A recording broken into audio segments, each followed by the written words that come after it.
Caught on cam ang pananakit ng tatlong estudyante sa isa nilang kaklase. Matapos ang insidente, pinuntakan ng resibo ang estudyanteng si Sam na sinaktan sa video. Kwento niya, hindi raw ito ang unang pagkakataon na sinaktan siya ng grupo sa loob ng paaralan. 3 po, sunod-sunod. Basta ang alam ko lang po, ayaw nila pong nalalamangan. Yun yung una. Opo. Pangalawang pangatlo, anong oras nangyari? Recess po namin tsaka uwian. Dahil sa pagbabanta, hindi na raw niya nakuhang magsumbong pa. Masakit sa akin to kasi makita mo yung anak mong ganun, kalad ka rin. Bago pa namin malaman at kalat na po sa Bagong Silangan. Kami pa nga huling nakakita eh.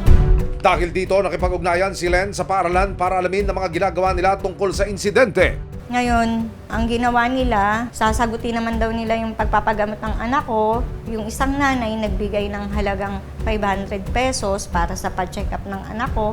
At ang school naman ay nagbigay ng 1,000 para pandagdag pang check up ng anak ko.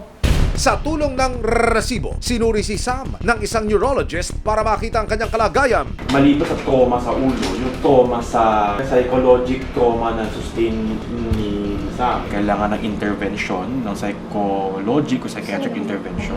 Sinubukan ng resibo na kunan ng pakayagang paaralan pero walang humarap sa amin. April 8, umabot na sa Senado ang insidente. Inimbitahan ng iba't ibang paaralan para talakayin ang kanilang anti-bullying policy. Kabilang na ng Bagong Silangan High School. Bakit madalas magkaroon ng bullying sa inyo? Meron pa kayong in-appoint na guidance designate. Bakit itong dalawang incidents hindi na-detect ka?